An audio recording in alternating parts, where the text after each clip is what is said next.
पढ़ने वाली है। अब उसमें उन दिनों जमाने में होता था नॉवेल्स आदि पढ़ना, और आजकल होता है कैसे क्या पढ़ते हैं हम, प्योरिटी की बातें हम सभी जानते हैं, क्या क्या करते हैं। मॉडर्न है ना, तो व्हाट्सएप है, यूट्यूब है। वो सिनेमा पहले तो हॉल में होता था, अभी क्या है, हाथ में है एवरी मिनट। तो ये सब इम्प्योरिटी आज बाबा फोकस करा रहे हैं। अपने आप को हम देखें, और आज दिवाली की क्लेanलीनेस का चल ही रहा है, तो फोकस करके प्रतिज्ञा भी ले। 11-11 मीठे बच्चे, तुम अभी वर्ल्ड सर्वेंट हो। तुम्हें किसी भी बात में दे अभिमान नहीं आना चाहिए। प्रश्न है, कौन सी एक आदत ईश्वरीय कायदे के विरुद्ध है?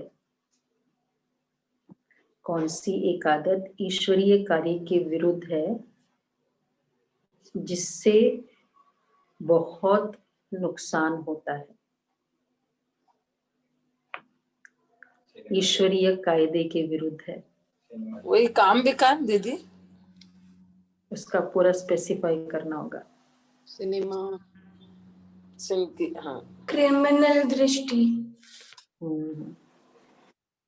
तो कोई भी फिल्मी कहानियां सुनना व पढ़ना, अब देखते जाओ, नोट करते जाओ। सुनना व पढ़ना, नॉवेल्स पढ़ना, ये आदत बिल्कुल बेकायदे है। इससे बहुत नुकसान होता है। बाबा की मना है, बच्चे तुम्हें ऐसा कोई किताबें नहीं पढ़नी है। मतलब चाहे वो उसका भी मॉडर्न रूप है। अगर कोई बीके ऐसी पुस्तकें पढ़ता है तो तुम एक दो को सावधान करो। कैसे सावधान करना है आगे बाबा ने बताया।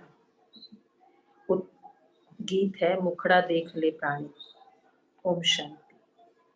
मीठे मीठे रूहानी बच्चों प्रति रूहानी बाप कहते हैं, अपनी जांच करो कि याद की यात्रा से हम तमो प्रधान से सत्व प्रधान के तरफ कितना आगे बढ़े हैं। क्योंकि जितना जितना याद करेंगे उतना पाप कटते जाएंगे। अब यह अक्षर कहाँ कोई शास्त्र आदि में लिखे हुए हैं? क्योंकि जिसने धर्म स्थापन किया उसने जो समझाया उसके शास्त्र बने हुए हैं, और जो फिर बैठ पढ़ते हैं, पुस्तक की पूजा करते हैं। अब यह भी समझने की बातें हैं, जबकि ये लिखा हुआ है, देह सहित देह के सर्व संबंध छोड़ अपने को आत्मा समझो। बाप याद दिलाते हैं, तुम बच्चे पहले पहले अशरीरी आए थे, वहां तो पवित्र रहते हैं। मुक्ति जीवन मुक्ति में पतित आत्मा कोई जा नहीं सकती। देखो ये लॉ, मुक्ति जीवन मुक्ति में कोई भी पतित आत्मा, चाहे परम धाम है चाहे सतयुग है, ये लॉ है। तो अगर कहीं भी दोनों में से कहीं भी जाना है तो प्योरिटी चाहिए। अगर कोई कहता है भगवान उठा लो, उसके लिए भी प्योरिटी चाहिए। उनको बोलो जाना है ना, उठाना है ना। तो बाबा कहते हैं वह है निराकारी निर्विकारी दुनिया।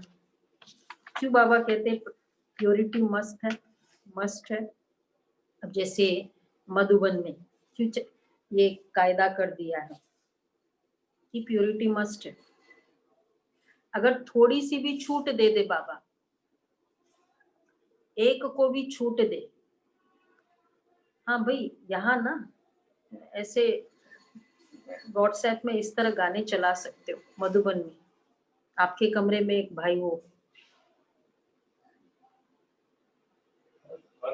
अच्छा लगेगा। आज जो अट्रैक्शन हमको मधुबन का है कि दुनिया से न्यारी वाली स्वर्ग की फीलिंग है, तो वहां कोई भी नरक की बातें नहीं। तो इसी तरह परम धाम का अट्रैक्शन क्यों है, भगवान उठा ले, वहां बहुत शांति है, क्योंकि कोई नरक की फीलिंग नहीं है। तो बाबा कहते हैं वह है निराकारी निर्विकारी दुनिया, इसको कहा जाता है साकारी विकारी दुनिया। फिर सतयुग में यही निर्विकारी दुनिया बनती है।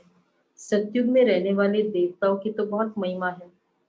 अब बच्चों को समझाया जाता है, अच्छी रीति धारण कर औरों को समझाओ। तुम आत्माएं जहां से आई हो पवित्र ही आई हो, फिर यहाँ अपवित्र भी जरूर होना है। जहां से आई थी वहां से अपवित्र पवित्र थी। परम धाम अगर अपवित्र जाते हैं, सिर्फ लॉ भी देखो कैसे, तो आएंगे कैसे फिर? परम धाम अपवित्र, पूरा प्योर हुई नहीं, आत्मा ऊपर चली गई, आएंगी कैसे? क्योंकि वहां तो प्योरिफिकेशन होना नहीं है, डोरमेंट स्टेज है। तो आएंगी कैसे इम्प्योर? स्टार्ट कैसे होगा? वर्ल्ड क्या लॉ है? तो सोचने की बात है, वहां कैसे इम्प्योर हो सकता है? तो बाबा कहते हैं फिर यहाँ आकर अब तुम आत्माएं जहां से आई हो पवित्र ही आई हो, यहाँ आकर अपवित्र भी जरूर होना है। सत्यु को वाइसलेस वर्ल्ड, कलयुग को विशेष वर्ल्ड कहा जाता है। अब तुम पतित पावन बाप को याद करते हो कि हमको पावन वाइसलेस बनाने अब विशेष दुनिया बिना विशेष शरीर में आओ। बाप खुद बैठ समझाते हैं, ब्रह्मा के चित्र पर ही मूंझते हैं कि दादा को क्यों बिठाया है, समझाना चाहिए, ये तो भागीरथ है। शिव भगवान उवाच, यह रथ मैंने लोन लिया है, इसलिए मुझे प्रकृति का आधार जरूर चाहिए, नहीं तो मैं तुमको पतित से पावन कैसे बनाऊं? रोज पढ़ाना भी जरूर है। अब बाप तुम बच्चों को कहते अपने को आत्मा समझ मामेकम याद करो। सभी आत्माओं को अपने बाप को याद करना है। अब बाप तुम बच्चों को कहते हैं, कृष्ण को सभी आत्माओं का बाप नहीं कहेंगे। तुम अशरीरी आए थे, अब अशरीरी बनकर जाना है। वहां से पवित्र आत्माएं ही आती है, बार बार एम्फसाइज कर रहे, वहां से जो भी आत्माएं आएगी पवित्र ही आएगी। क्लियर? सबको क्लियर है ये बात? ये लॉ है। वहां से मतलब कहां से अतुल भाई? दीदी परम धाम से। हाँ, वहां से पवित्र ही आएगी आत्मा, मतलब फिर जाना भी पवित्रता के। जी। तो बाबा कहते हैं भल कोई आते तो भी पवित्र है, तो इसलिए क्योंकि पवित्र आती है वहां से, तो जो भी आएगी उसकी सतो प्रधान स्टेज फर्स्ट है। तो जब भी किसी को समझाओ तो बोलो, तो उनको अपना, तो ये बाप बैठ समझाते हैं। जब भी किसी को समझाओ तो बोलो बाप कहते तुम अशरीरी आए, अब अशरीरी बनकर जाओ। भल कोई आते तो भी पवित्र है, तो उनकी प्योरिटी प्योर है आत्मा, तो फिर प्रिविलेजेस है आत्मा की। जितनी आत्मा पवित्र होगी उसके उसके प्रिविलेजेस होंगे। तो वहां से एकदम पवित्र आत्माएं आएगी तो यहाँ उसको वो प्रिविलेज मिलेगा। जिसका भी फर्स्ट जन्म होगा क्या प्रिविलेज मिलेगा? जिस भी तरह से बेस्ट उसकी कैपेसिटी का बेस्ट टाइम, उसके जितने भी जन्मों का बेस्ट टाइम होगा ना, वो फर्स्ट टाइम होगा। तो अब सन्यासी उदासी, तो बाबा कहते हैं तो उनकी महिमा जरूर होगी। सन्यासी उदासी गृहस्थी जिनका नाम होता है, जरूर उनका ये पहला जन्म है ना, उनको आना ही है धर्म स्थापन करने। जैसे बाबा गुरु नानक के लिए समझाते हैं। अब गुरु अक्षर भी कहना पड़ता है क्योंकि नानक नाम तो बहुतों का है ना। गुरु नानक, जब किसकी महिमा की जाती है तो उस मतलब से कहा जाता है, न कहे तो अच्छा नहीं है। महिमा करो तो नानक कैसे कहे, तो गुरु कह दिया क्योंकि उनके टीचिंग्स ही है उनमें। वास्तव में बच्चों को समझाया जाता है। देखो वो लॉर्ड जीसस के लिए भी कहते हैं लॉर्ड, और इसके लिए कह दिया गुरु, जैसे नानक के लिए कहते हैं। मतलब इन सब की टीचिंग्स है, वो गॉड रहे ही नहीं, कभी उन्होंने कहा भी नहीं, और एक्चुअली वो गॉड ही नहीं है, गुरु है। तो जैसे तो जब किसकी महिमा की जाती है तो उस मतलब से कहा जाता है, ना कहे तो अच्छा नहीं। वास्तव में बच्चों को समझाया है, गुरु कोई है भी नहीं सिवाय एक के, जिसके नाम पर ही गाते सदगुरु अकाल, वह अकाल मूर्त है, अर्थात जिसको काल न खाए वह है आत्मा। तो तब ये कहानियां आदि बैठ बनाई है, फिल्मी कहानियों की किताब, नॉवेल्स आदि भी बहुत पढ़ते हैं।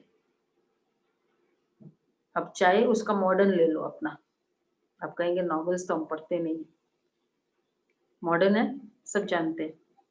नेटफ्लिक्स आजकल नया स्टार्ट हुआ, हमें भी नहीं पता था, बाद में पता चला।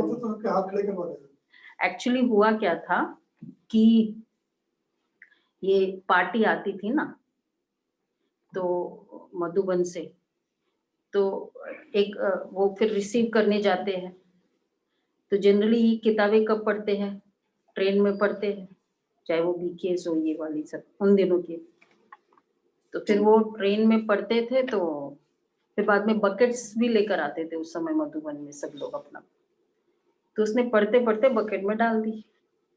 अब जब रिसीव करने वाला भाई आया उसको, तो फिर वो बकेट मतलब लेगा ना पहले ही वो, और उसके हाथ में आ गई ये किताब, उसने उठा ली, बाबा को दिखाया, बाबा को तो बिल्कुल ही अच्छा नहीं लगा, बीके भाई ये करता है।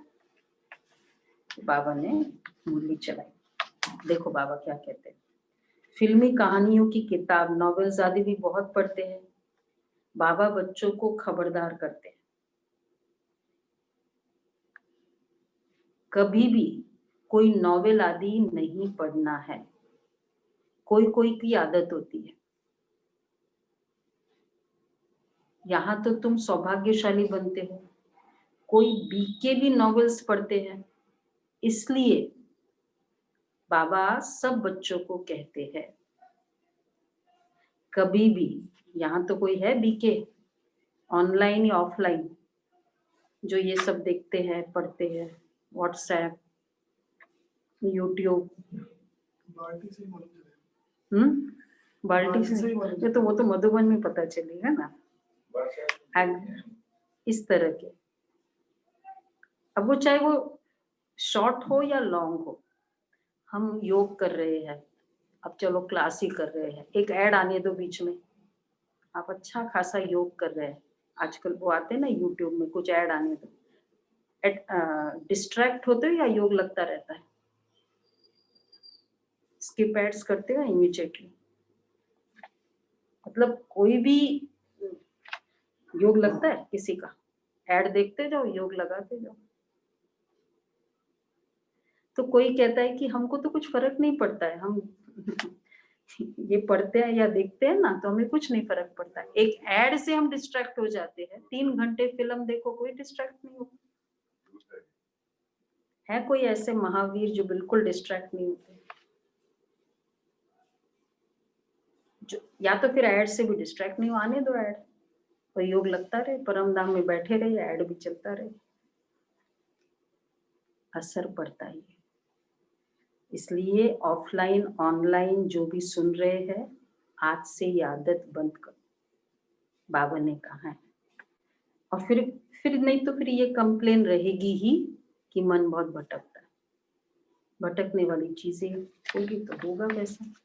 तो बाबा कहते हैं अगर कोई बीके, इसलिए बाबा सब बच्चों को कोई बीके भी नॉवेल्स पढ़ते हैं, इसलिए बाबा सब बच्चों को कहते हैं, कभी भी किसको नॉवेल पढ़ता देखो तो क्या करे, फिर ये ऐड देख रहे हैं, यूट्यूब देख रहे हैं, तो झट उठाकर फाड़ दो, इसमें डरना नहीं है। हमको कोई श्राप न दे व गुस्सा न हो। देखो बाबा कितने लेवल ऑफ बाबा की अगेंस्ट थे। ऐसी तो हमको कोई श्राप न दे व गुस्सा न हो, ऐसी कोई बात नहीं है। तुम्हारा काम है एक दो को सावधान करना। फिल्म की कहानियां सुनना या पढ़ना बेकायदे है।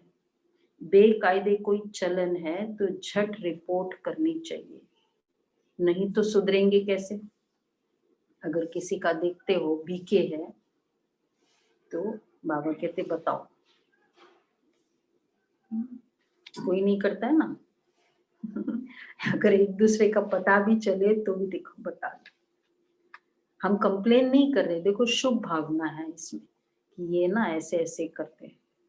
तो क्योंकि जिसको बता रहे किसको बताना है, निमित्त जो है जिसमें समाने की शक्ति है वो है, तो वो युक्ति से हमारी शुभ भावना है ना। कंप्लेन होगा, डाउन करने की नेचर होगी वो भावना, फिर वो उसको दूसरे को गुस्सा आएगा कि तुम मेरी कंप्लेन करते हो। लेकिन शुभ भावना है तो फिर फीलिंग नहीं आएगी। फिल्म की कहानियां पढ़ना, तो बाबा कहते नहीं तो सुधरेंगे कैसे, अपना नुकसान करते रहेंगे। खुद में योग बल नहीं होगा तो यहाँ क्या बैठ सिखलाएंगे। एक्चुअली इसके लिए क्या चाहिए, चाहे स्वयं के लिए ये सब आदतें ना हो, उसके लिए क्या चाहिए, मन की पावर। ये सब वीक माइंड के प्रोजेक्शंस है, ये इंटरेस्ट। तो बाबा कहते हैं अपना नुकसान कर, खुद में योग बल नहीं होगा तो यहाँ क्या बैठ सिखलाएंगे। बाबा की मना है, अगर फिर ऐसा काम करेंगे तो दिल अंदर खाती जरूर रहेगी, अपना नुकसान होगा। इसलिए कोई में भी कोई अवगुण देखते हो तो लिखना चाहिए। बिल्कुल नॉट अलाउड ऐसे मैसेजेस करना, ऐसे कुछ भी इस तरह की बातें करना। बाबा मतलब जैसे बाबा भी और दादी भी, बड़ी दादी जब होती थी, प्यार के तो सागर है, बहुत लविंग। लेकिन थोड़ा सा भी किसी का पता चल जाए, किसी भी बहन या भाई का कि ऐसा, तो फिर उसकी फिर एक्शन बहुत स्ट्रिक्ट होता था। तो बाबा कहते हैं तो तुरंत लिखना चाहिए। कोई बेकायदे चलन तो नहीं चलते, क्योंकि ब्राह्मण इस समय सर्वेंट है ना। बाबा भी कहते बच्चे नमस्ते, अर्थ सहित समझाते हैं। बच्चियां पढ़ाने वाली जो है उसमें उनमें देहाभिमान नहीं होना चाहिए। टीचर भी स्टूडेंट का सर्वेंट होता है ना। गवर्नर आदि भी चिट्ठी लिखते हैं, नीचे सही करेंगे आई एम ओबीडियंट सर्वेंट, बिल्कुल सम्मुख नाम लिखेंगे। बाकी क्लर्क लिखेगा अपने हाथ से, कभी अपनी बड़ाई नहीं लिखेंगे। बाबा गॉडली सर्वेंट है ना। आजकल गुरु तो अपने आप को आप ही श्री श्री लिख देते हैं। हमारा डेजिग्नेशन यही है, क्या है, ऑन गॉडली सर्वेंट। वो अलग बात है, यज्ञ में कभी किसी को ओनली, हाँ ऑन गॉडली सर्विस ओनली। मतलब कभी किसी को ऐसे यज्ञ में थोड़ा टाइटल दिया है तो वो बताना होता है। तो बाकी भावना क्या है, सर्वेंट है। यहाँ भी कोई ऐसे श्री फलाना लिख देते हैं, वास्तव में ऐसे भी लिखना नहीं चाहिए। न फीमेल श्रीमती लिख सकती है श्री फलाना। श्रीमत तब मिले जब श्री श्री स्वयं आकर मत देवे। तुम समझा सकते हो, जरूर कोई की मत से यह देवता बने ना। भारत में किसको भी यह नहीं होगा, यह नहीं है कि ये इतना उच्च विश्व के मालिक कैसे बने। तुमको तो यही नशा चढ़ना चाहिए। ये एम ऑब्जेक्ट का चित्र सदैव छाती से लगा होना चाहिए। किसको भी बताओ, हमको भगवान पढ़ाते हैं जिससे हम विश्व का महाराजा बनते हैं। बाप आए हैं इस राज्य की स्थापना करने, इस पुरानी दुनिया का विनाश सामने खड़ा है। तुम छोटी छोटी बच्चियां तोतली भाषा में किसको भी समझा सकती हो। बड़े बड़े सम्मेलन आदि होते हैं, उनमें तुमको बुलाते हैं। बच्चे बोलते हैं ना तो बड़ा अच्छा लगता है। ये सुषमा बहन है ना, जब छोटी थी 5-6 साल की, बॉम्बे वाली सुषमा बहन, बहुत भाषण करती थी और बहुत लविंग, मतलब बहुत लोग, उस समय यज्ञ में पहला बच्चा था बच्चे के रूप में जो भाषण करे। दिल्ली में जो हुआ था ना वो लाल किले पे 1981 में, बहुत बड़ा, 74 में हुआ, उसके बाद 81 में, तो खास वहां से बुलाया। 50,000 थे, 6 year old चाइल्ड, 50,000 के सामने बोला। तो बाबा कहते हैं छोटी छोटी बच्चियां, बहुत मतलब लोगों को लगता है ना कि देखो बच्चे भी कितने यहाँ के होशियार भी है, दोनों बातें लगता है स्पिरिचुअल। रिकॉर्डिंग हुई है क्या पहले की? हाँ रिकॉर्डिंग होगी गुलाब भाई के पास, पता हाँ तो थोड़ा सुनाइए फिर, हाँ कभी क्लास में क्लिपिंग्स और रिकॉर्डिंग जो है तो सुनाना, बताना। वो उन दिनों कहाँ कैसेट में भरते थे, वो वाली कैसेट होती थी ना, उसमें भरते थे। तो बाबा कहते हैं तो तुम छोटी छोटी बच्चियां तोतली भाषा में किसको भी समझा सकती हो। बड़े बड़े सम्मेलन आदि होते हैं, उनमें तुमको बुलाते हैं। ये चित्र तुम ले जाओ और बैठकर समझो। भारत में फिर से इनों का राज्य स्थापन हो रहा है। कहाँ भी भरी सभा में तुम समझा सकते हो। सारा दिन सर्विस का ही नशा रहना चाहिए। भारत में इनका राज्य स्थापन हो रहा है। बाबा हमको राजयोग सिखला रहे हैं। शिव भगवान वाच, हे बच्चों, तुम अपने को आत्मा समझ मुझे याद करो तो तुम यह बन जाएंगे 21 पीढ़ी के लिए। दैवी गुण भी धारण करने हैं। अभी तो सबके आसुरी गुण हैं। श्रेष्ठ बनाने वाला तो एक ही श्रेष्ठ ऋषि बाबा है। वही ऊंचते ऊंच बाप हमको पढ़ाते हैं। शिव भगवान वाच, मन मना भव। भागीरथ तो मशहूर है। भागीरथ को ही ब्रह्मा कहा जाता है, जिसको महावीर भी कहते हैं। यहाँ दिलवाड़ा मंदिर में बैठे हुए हैं ना, जैनी आदि जो मंदिर बनाने वाले हैं, वह कोई भी जानते थोड़ी है। तुम छोटी छोटी बच्चियां, आज बाबा याद करा रहे, क्या कर सकते? छोटी छोटी बच्चियां कोई से भी विजिट ले सकती हो। बच्चों का मना भी नहीं करेंगे ना, कोई भी सुनाएंगे। अभी तुम श्रेष्ठ बन रहे हो। लास्ट में वो जब भाषण करती थी सुषमा बहन, तो फिर सबसे प्रतिज्ञा कराती थी, बोलो तुम सिनेमा देखोगे, ऐसे मतलब पूरा वो सिनेमा के ऊपर बोला, फिर प्रतिज्ञा कराती थी।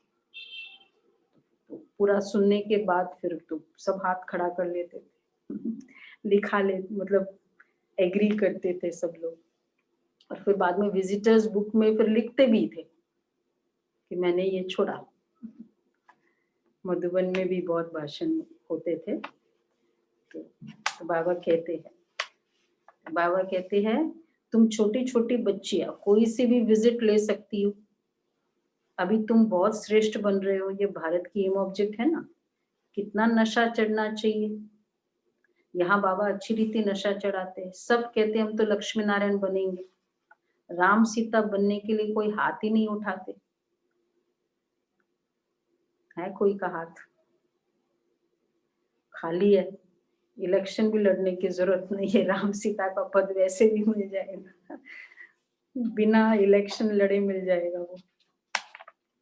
बाबा कहते हैं अभी तो तुम हो अहिंसक क्षत्रिय। तुम अहिंसक क्षत्रिय को कोई भी जानते नहीं है, ये तुम अभी समझते हो।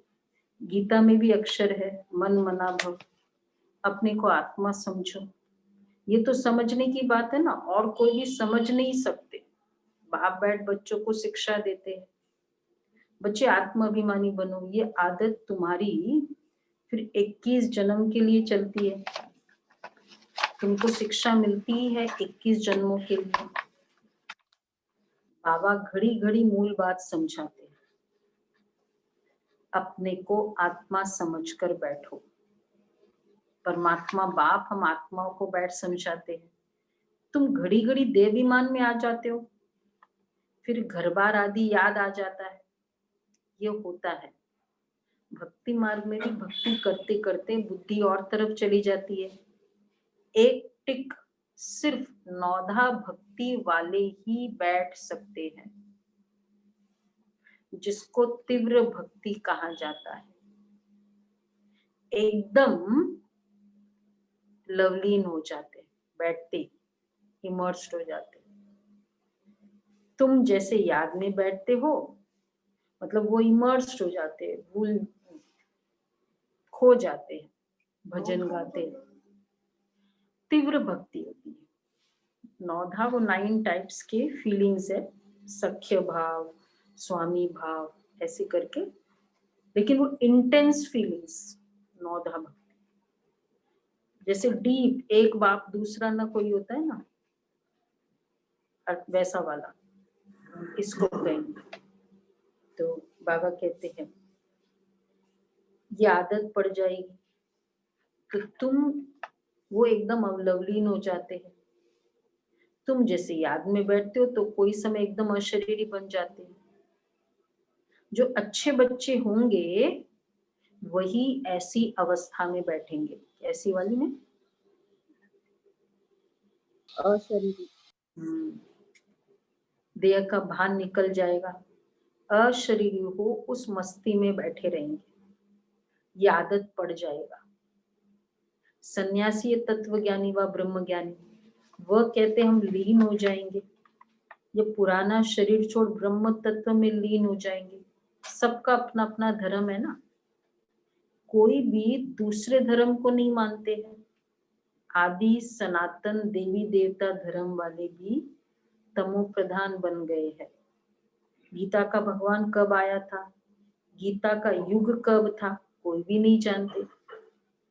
तुम जानते हो इस संगम युग पर ही बाप आकर राजयोग सिखलाते हैं, तमो प्रधान से सतो प्रधान बनाते हैं।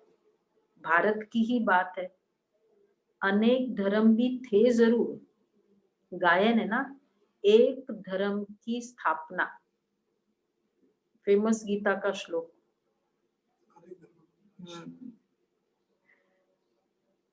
यदा यदा धर्मस्य, धर्म की उस समय कौन से धर्म ने विनाश किया? पूछो उनको। अगर द्वापर युग की बात है तो उस समय कौन से धर्म थे? कोई कौन सा धर्म था? अनेक धर्म के विनाश की बात है ना। तो ये भी प्रूव करता है कि जब बहुत धर्म हो तभी तो विनाश करे, एक दो में क्या प्रॉब्लम है? कौन से धर्म की स्थापना?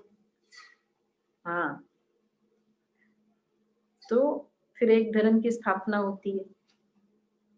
सतयुग में था एक धर्म। वैसे भी विनाश की जहां भी बात आती है, कोई भी, चाहे वो ड्रामा हो, फिल्म हो, कब विनाश होता है? बीच में या एंड में? बीच में फाइटिंग होती है। मतलब जो बड़ी बात है वो तो लास्ट में ही दिखाते हैं ना। तो द्वापर में कैसे फाइटिंग होगी, धर्म का विनाश कैसे करेगा? और ये भी अच्छा है कि कौन से धर्म थे वहां जो विनाश करना पड़े। अगर थे भी द्वापर में तो वो तो अच्छे ही थे ना। धर्म में भी जब अधर्म आ गया, द्वापर में जो भी, अगर हम आज भी कहते हैं, जो भक्ति 500 साल पहले जो भगत की लहर चली थी भक्तों की, कितनी प्योर भक्ति थी, नहीं थी? सारी प्योर भक्ति थी। चाहे वो तो आज के 500 साल भी कलयुग में भी इतनी प्योर भक्ति थी। डेट बैक करते जाओ, द्वापर युग में कैसी भक्ति होगी? तो उसका क्यों विनाश करेगा? श्री कृष्ण द्वापर में आए। धर्म की अति ग्लानि का टाइम जब, पर धर्म शब्द ही नहीं है, कौन से धर्म की ग्लानि, क्या ग्लानि, वो तो कहीं है ही वो भी नहीं। क्लियर नहीं, लेकिन चलो मान लो हिंदुइज्म था उस समय, पर वो तो यदि ये शब्द ही नहीं है उसमें, कहीं भी नहीं है, गीता में महाभारत में कहीं शब्द ही नहीं है। तो बाबा इसलिए कहते हैं कोई दूसरे धर्म तो कोई भी नहीं जानते, एक धर्म की स्थापना, अनेक धर्मों का विनाश। सतयुग में था एक धर्म, अभी कलयुग में अनेक धर्म, फिर एक धर्म की स्थापना होती है। एक धर्म था, अभी नहीं है, बाकी सब खड़े हैं। बड़ के झाड़ का मिसाल भी बिल्कुल ठीक है। फाउंडेशन है नहीं, बाकी सारा झाड़ खड़ा है। वहां वैसे इसमें भी देवी देवता धर्म है नहीं। आदि सनातन देवी देवता धर्म जो तना था वह प्राय लोप हो गया। रूट्स, बीज भी नहीं दिख रहा है इसमें। देखो हाइट की बीज भी नहीं दिख रहा है और रूट्स भी दिख रहा है इस धर्म के, इस वृक्ष के। तो रूट्स भी नहीं दिख रहे, तना भी नहीं रहा देवी देवता। तो फिर तो वो झाड़ कैसा होगा जिसका ये तीनों चीजें ना हो? रूट्स भी पक्के नहीं, तना भी नहीं, स्टेम नहीं। झाड़ खड़ा ही किस पे होता है? तने के ऊपर। तना किस पर खड़ा होता है? रूट्स पे। जड़ों। तो जड़े ही नहीं है। वो त्याग तपस्या वाली आत्मा है। जड़ों में कौन है बताओ? तनुज भाई बताएगा। इस सृष्टि रूपी झाड़ के तने जड़ों में कौन है? हम है। हाँ, बहुत अच्छा। ब्राह्मण आत्मा है, वेरी राइट। तो वो त्याग तपस्वी आत्मा ही नहीं, वो रही नहीं, तो फिर कहाँ से होगा? फिर ये वृक्ष का हालचाल क्या होगा? तो बाबा कहते हैं तो आदि सनातन देवी देवता धर्म जो तना था वह प्राय लोप हो गया, फिर से बाप स्थापना करते। बाकी इतने सब धर्म जो पीछे आए हैं, फिर चक्र को रिपीट करना है, जरूर होना है। अर्थात पुरानी दुनिया से फिर नई दुनिया होनी है। नई दुनिया में इन्हों का राज्य था। कब आ रहा है नई दुनिया? इस हफ्ते में कब आ रही है? सैटरडे को। हाँ, आ रही है ना नई दुनिया। कितना जल्दी है, सच्ची दिवाली में कितना जल्दी है। तो बाबा कहते हैं नई दुनिया स्थापन जरूर होनी है। नई दुनिया में इन्हों का राज्य था। तुम्हारे पास बड़े चित्र भी है, छोटे भी है। बड़ी चीज होगी तो देखकर पूछेंगे यह क्या उठाया है? बोलो हमने वह चीज उठाई है जिससे मनुष्य बेगर टू प्रिंस बन जाए। दिल में बड़ा उमंग। हमारी चित्र देखो क्या है, beggar to prince. Beggarly attitude से princely attitude. Beggarly attitude, beggar to prince रोज हम सुनते हैं। बेगरली एटीट्यूड मांगना, रिलेशंस में फंसना। इसको ये करना चाहिए, इसको ये बोलना नहीं चाहिए। ये बेगरली एटीट्यूड। प्रिंसली एटीट्यूड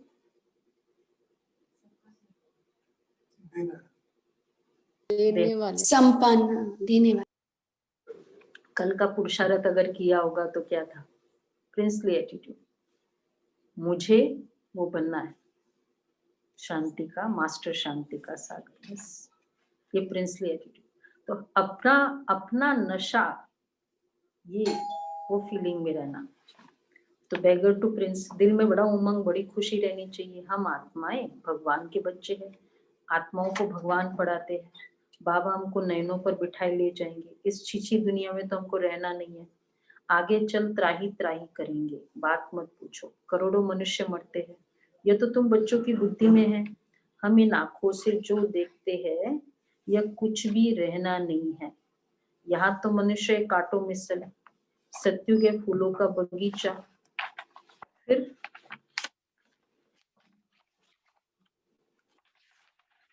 हमारे नयन ही ठंडे हो जाएंगे। बगीचे में जाने से नयन ठंडे हो जाते हैं ना। तुम अभी देखो, सत्युग है फूलों का बगीचा। बगीचे को देखकर कितने हैं गार्डन्स, एक टूरिस्ट स्पॉट कितने बने होते हैं जनरली, तो अच्छा लगता है। तुम अभी पद्मा पदम भाग्यशाली बन रहे हो। तो सत्युग है बगीचा, सुना ना, गोल्डन एज की दुनिया में जो जो जहां जहां देखेंगे वो सब आर्टिस्टिक है। पर्वत कैसे होंगे? माउंटेन्स पंछी के आकार। पंछी के आकार के। प्लेन्स कैसे होंगे? पक्षी के आकार में, पक्षी हाँ। के आकार में। मतलब जहां जहां आंखें जाए वो सब सुख देने वाली है। अभी तो घर के बाहर निकलते ही कूड़ा देखते वहां आंखें, चाहे जीके हो कहीं भी हो, जगह जगह ये। तो जहां जहां नजर जाती वहां दुख हो रहा है। सत्य कैसा होगा? बाबा कहते हैं तो तुम अभी पद्मा पदम भाग्यशाली बन रहे हो। ब्राह्मण जो बनते उनके पाँव में पदम है। तुम बच्चों को समझाना चाहिए हम ये राज्य स्थापन कर रहे हैं, इसलिए बाबा ने बैज बनवाए हैं। देखो ब्राह्मण के पैर में पदम, ये भक्ति मार्ग में वो पद चिन्ह होते थे, तो उसमें जिसका अगर पदम का चिन्ह है मतलब ये बहुत भाग्यशाली बच्चा है। ब्राह्मणों के पैर में ही पदम है। एक एक कदम जो उठाते वो, एक एक संकल्प जो उठाते वो पद्मों की कमाई है।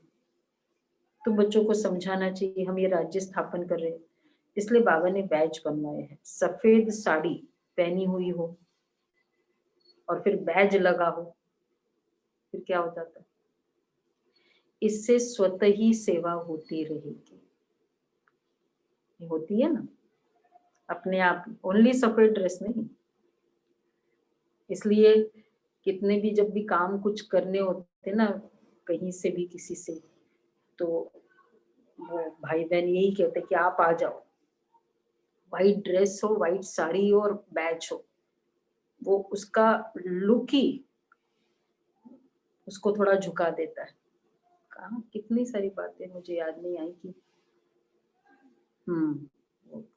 कई बार मैंने सुनाया था ना, वो क्रोध का हुआ था और मतलब उस किसी ने रॉन्ग किया था हमारी गाड़ी से, तो बहने गई, हम लोग मैं गई फिर वहां, तो वो पुलिस वाले तो 50% तो वैसे ही मान लिया कि तुम लोग यही रॉन्ग है। हमको तो बताने की भी 50% क्या ऑलमोस्ट 75% था भी हो गई। बाबा कहते हैं सफेद साड़ी पहनी हुई हो, बैज लगा हो, इससे स्वतः ही सेवा होती रहेगी। मनुष्य गाते हैं आत्मा परमात्मा अलग रही बहुकाल, परंतु बहुकाल का अर्थ कोई भी समझते नहीं है। तुमको बाप ने बताया है कि बहुकाल अर्थात 5000 वर्ष के बाद तुम बच्चे बाप से मिलते हो। तुम ये भी जानते हो कि सृष्टि में सबसे नामी ग्रामी है ये राधे कृष्ण। ये सत्यु के फर्स्ट प्रिंस प्रिंसेस है। कभी किसके ख्याल में भी नहीं आएगा कि ये कहाँ से आए। सत्यु के आगे जरूर कलयुग होगा। उन्होंने क्या कर्म किए जो विश्व के मालिक बने। भारतवासी कोई इन्हों को विश्व का मालिक नहीं समझते हैं। इनका जब राज्य था तो भारत में और कोई धर्म था नहीं। अभी तुम बच्चे जानते हो बाप हमको राजयोग सिखा रहे हैं। हमारी एम ऑब्जेक्ट ये है। भल मंदिरों में उन्हों के चित्र आदि है, परंतु ये थोड़ी समझते कि इस समय ये स्थापना हो रही है। तुम्हारे में भी नंबरवार समझते, कोई तो बिल्कुल ही भूल जाते हैं। चलन ऐसी होती है जैसे पहले थी। यहाँ समझते तो बहुत अच्छा है, यहाँ से बाहर निकले खलास, ऐसा तो नहीं होता है ना।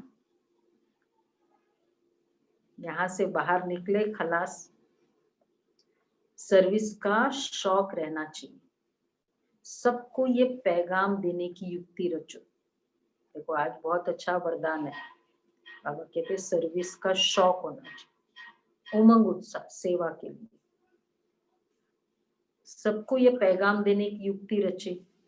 मेहनत करनी है, नशे से बताना चाहिए। शिव बाबा कहते हैं नशे से बताओ। शिव बाबा कहते हैं मुझे याद करो तो पाप मिट जाएंगे। हम एक शिव बाबा के सिवाय और किसको याद ही नहीं करते हैं। कल का सोमान बोलो फास्ट। ये रिफर थोड़ी करना पड़ जाए, ये क्या है दमयंती बहन? दीदी मैं रिफर इसको फॉलो करने वाली संपूर्ण फरिश्ता आत्मा हूँ।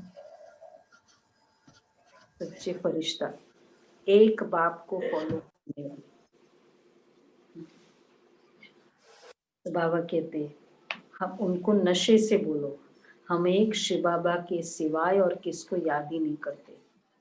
अच्छा, मीठे मीठे सिक्के लगे बच्चों प्रति माता पिता बाप दादा का यात्रा गुड मॉर्निंग।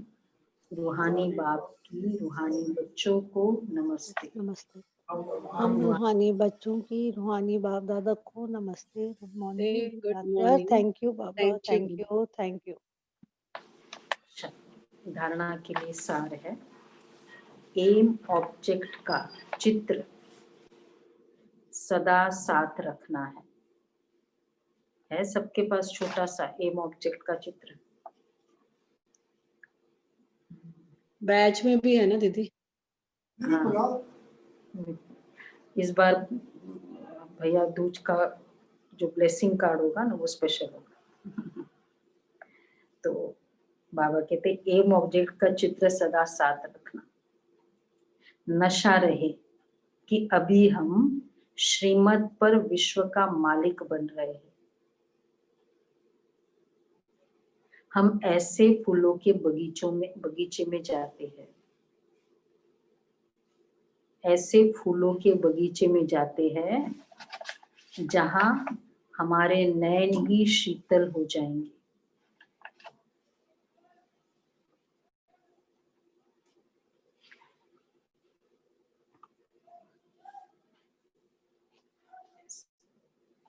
तो बाबा कहते हैं दूसरा है सर्विस का बहुत बहुत शौक रखना है।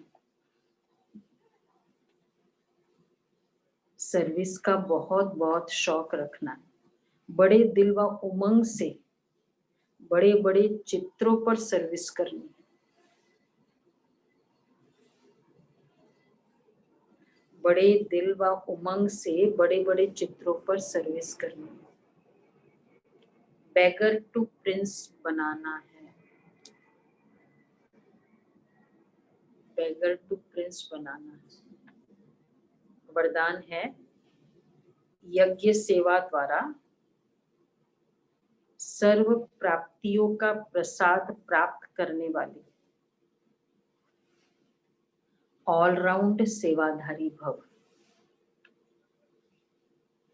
यज्ञ सेवा द्वारा सर्व प्राप्तियों का प्रसाद प्राप्त करने वाले ऑलराउंड सेवाधारी भव।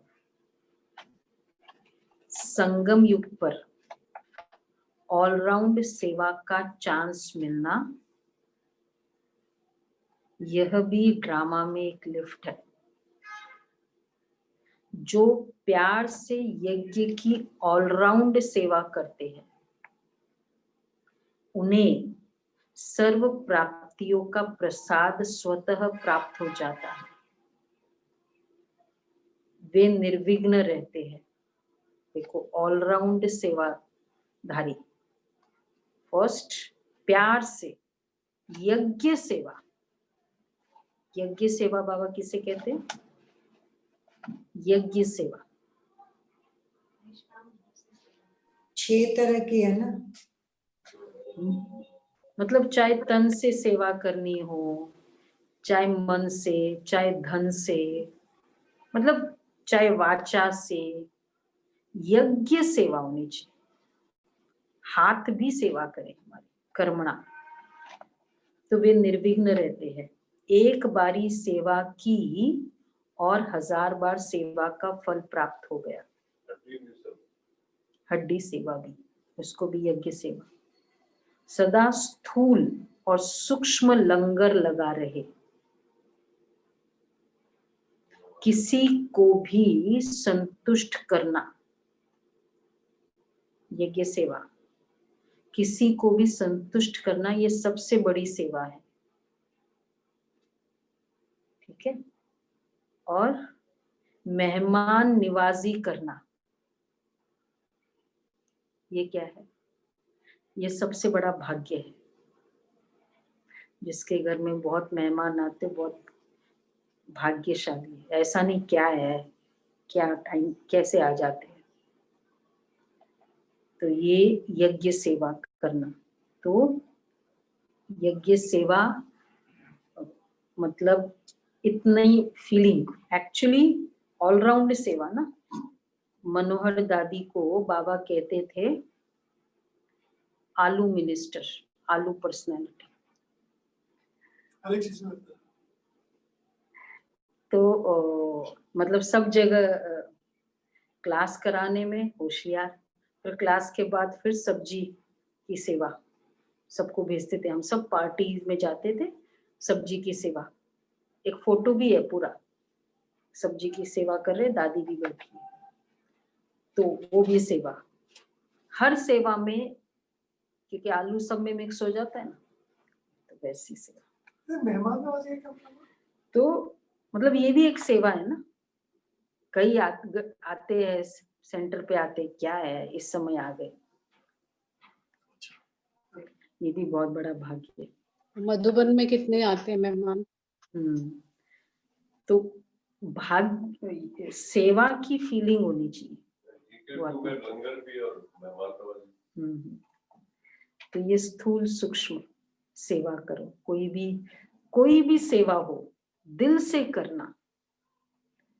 दूसरे को मैंने संतुष्ट कर दिया। अगर किसने बोला ऐसे सब्जी काटनी है, अरे मुझे जाता है ना, मैंने उसके अकॉर्डिंग सब्जी काट दी, ये भी मैंने सेवा की, उसको संतुष्ट किया। जवाब नहीं देता, नो जवाब, आउट ऑफ क्वेश्चन।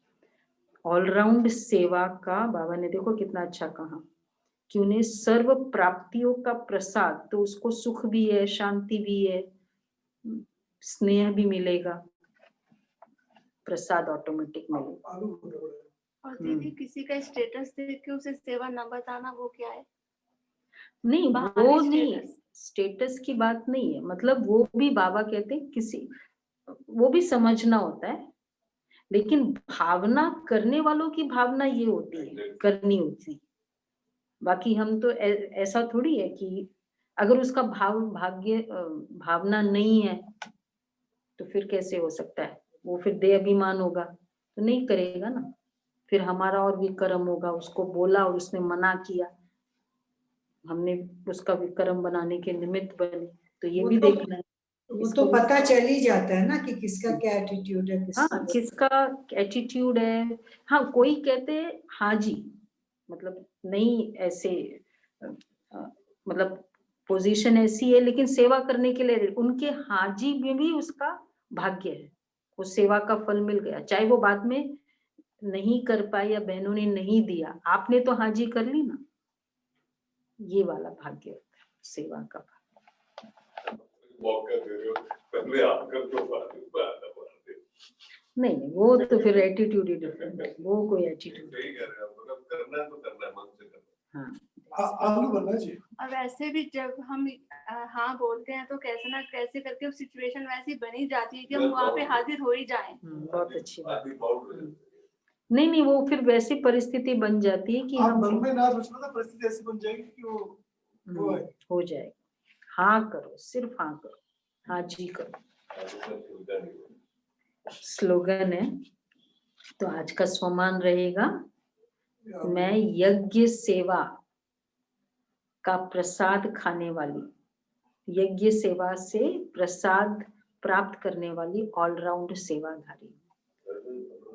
आलू मिसल हो, वही मैं आलू मिसल आपको। स्लोगन है, स्वमान में स्थित रहो तो अनेक प्रकार के अभिमान स्वतः समाप्त हो जाएंगे। स्वमान में स्थित रहो तो अनेक प्रकार के अभिमान स्वतः ही समाप्त हो जाएंगे। क्योंकि सेवाधारियों के ऊपर मुरली है, तो उसको पढ़ के तो लगा कि हम तो कहीं ना ठहरते।